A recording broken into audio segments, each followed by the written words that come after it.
What's up, everybody? Welcome to another episode of my CD collection.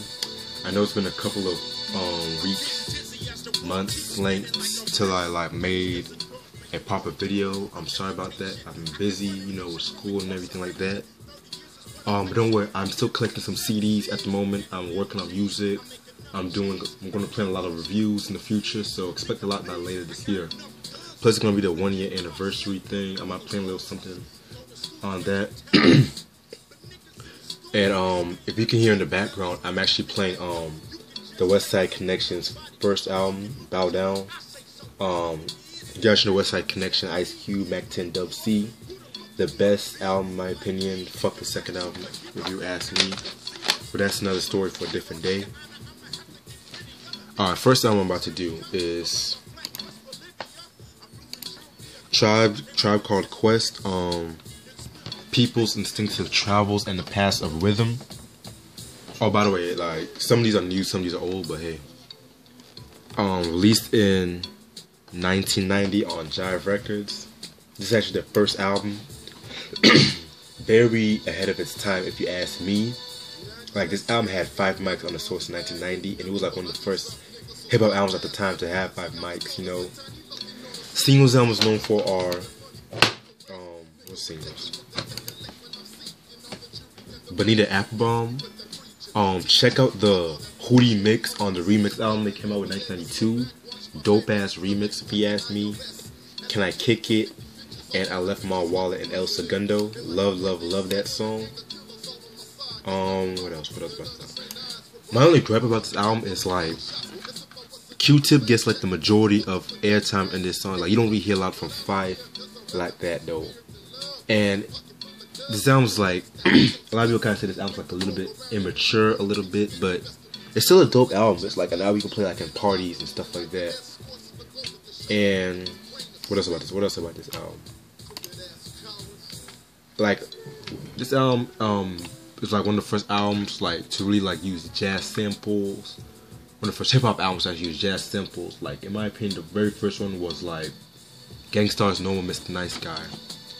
Anyway, Tribe Called Quest, People's Instinctive Travels in the Past of Rhythm, 1990, pick it up. And then we have Guns N' Roses, Use Your Illusion Part 2, their 4th studio album, released in 1991. Everyone knows who Guns N' Roses are. One of the best hard rock bands that ever came out in the late 80s. When that glam rock, that glam metal crap was coming along. I mean, I do like a little bit of glam metal, but not the more commercial glam metal, if you know what I mean. Yeah, this album I although I love this album, the first Use Your Illusion, that's my favorite one out of the two. But anyway, singles I was known for are 14 Years, You Could Be Mine, Pretty Tied Up, Knocking on Heaven's Door, which was on the Bob Dylan cover, Yesterday's, Civil War, and Estranged. I love that song, Estranged. This one's much more different than the first Use Your Illusion because it had more it went more political with it, more darker. Axl, he dissed a lot of his critics with this album, and it was a crazy ass album. What else about this album? The song You Could Be Mine, the single, that actually appeared on the Terminator 2 Judgment Day soundtrack. Wait, actually, yeah, the film. And this album was in my opinion, this is the last good album they came out with, because when they came out with the Spaghetti Incident, that was not really a good ass album, EP, whatever you want to call it. And then everyone knows that the original band broke up around 94 to 96. Axl came up with this new Guns N' Roses. It wasn't that good. That's why I say my favorite years from Guns N' Roses are 1987 to 1992. That's the Guns N' Roses I like. Other than that, I'm gonna get some more of their albums though. This is Use Your Illusion 2, Guns N' Roses, pick it up. Keith Sweat's self-titled 5th studio album, released in 1996. Everybody knows about Key Sweat. Everybody knows about this album. This album's a classic album, like in 90s R&B. You know, back in the 90s, Key Sweat was the man, you know. Like, he put like a lot of people on in the game, produced a lot of stuff.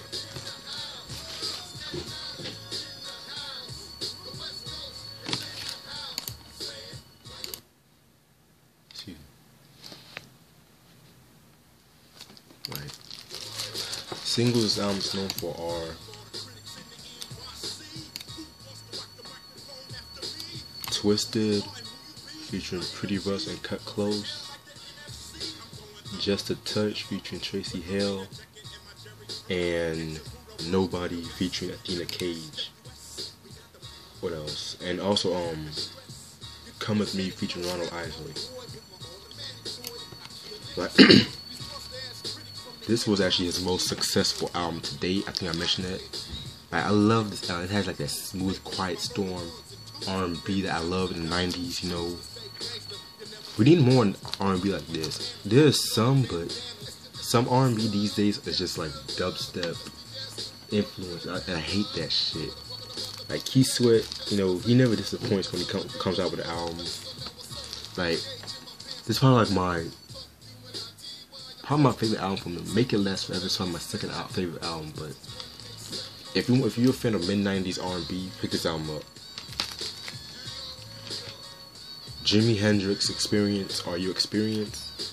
Released in 1967 on Track Records. I shouldn't even mention how important this album is to rock, you know. Like everybody, Jimi Hendrix, you know, very, very greatest guitarist of all time. Although I do love Eric Clapton, I do love Carlos Santana, I do love Jimmy Page, but they can't touch Jimmy in my opinion. Singles I was known for are, hold on, let me see. Foxy Lady, Purple Haze. Wait, hold on. Yeah, Purple Haze, Hey Joe, The Wind Cries Mary. Yeah, I believe that's it though. This is actually the 1997 reissue of the album. Like, production on this album is dope as hell though. I love the very like bluesy, psychedelic atmosphere. Like, I love blues rock.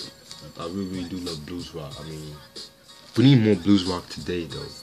Like, Jimi Hendrix definitely, probably, this is like my second favorite album from him. My first is actually Electric Ladyland, which was released I think in 1969, or 1968, yeah.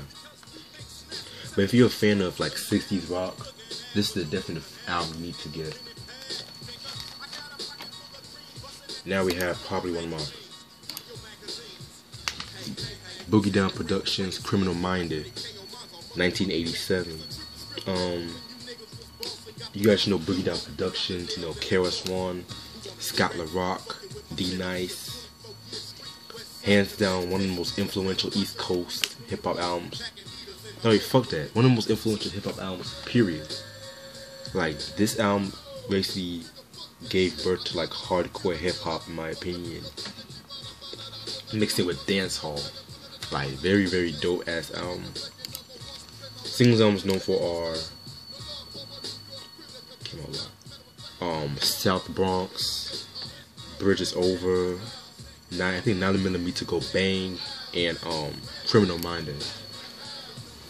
Yeah, South Bronx, Bridges Over, you guys should know dissed on the Juice Crew, especially MC Shan and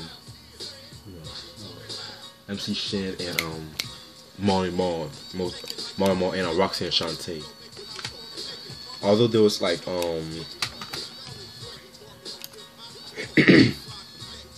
yeah, see this like the group, I believe I read some of the group didn't really have pay their like the group's label B-Boy. They did not pay the royalties to Boogie Down Productions in general, and so all Boogie Down Productions left and signed to Warner Brothers. What else? And like this album also has like been in and out of print for years. Like this is actually a very hard album to come by. Like like this, I actually found this on Amazon for like $4 or $5, I believe. Like this is very, very rare. It might be one of the rarest albums to come up from Boogie Down Productions. But you can still find it in some stores like FYE or some thrift shops. But like they'll probably charge you like an arm and leg for it. Where I'm coming from. Other than that, expect a review on this album though. This is KRS-One in his prime, like, cause KRS-One, you know, I loved them in the 80s and 90s, and a little bit of the 2000s, but ever since like after the Sneak Attack album, he's kind of been like hit or miss in my opinion. But I still respect KRS-One. He's still like definitely my top 5 MCs of all time. Then we have Led Zeppelin 1, 1969.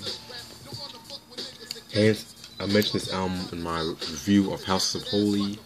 It's like probably one of my favorite albums from them. My second favorite album, excuse me. Like they recently re-released this album too. This is actually the re-released version. Like Robert Plant, Jimmy Page, John Bonham, John Paul Jones. You know, and singles album was known for Good Times, Bad Times, and Communication Breakdown. And I believe Dazed and Confused was a single, if I'm not mistaken. But hey, I could be wrong by that, but yeah, this was released on Atlantic Records. You know, nobody was not ready for this album. This album is hands down one of the most classic rock albums to ever come out in the 60s. Like Led Zeppelin ushered in like the 70s rock, like with this, cause like I noticed like a lot of rock bands try to copy their style, especially from like the first 2 albums. A lot of heavy metal bands, I should say.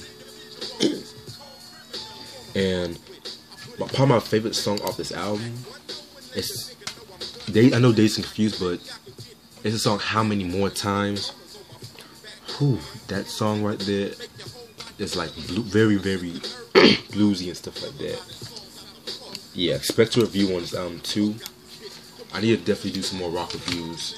I'm planning a Steely Dan Azure.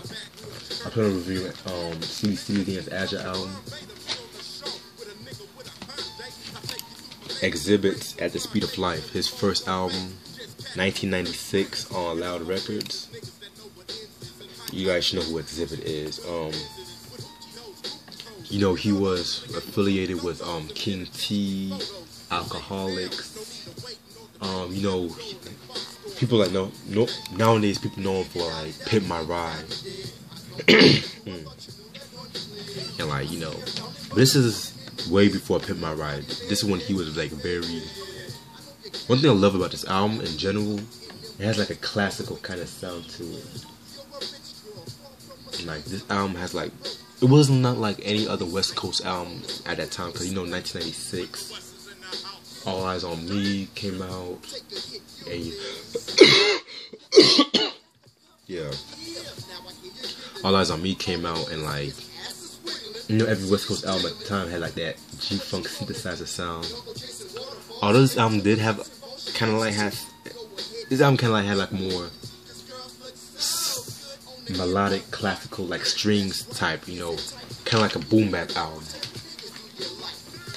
Singles albums on for are Paparazzi, hands down the song that actually made me like a fan of Xzibit, The Foundation, where he talks about I think his life and his son, and Eyes May Shine.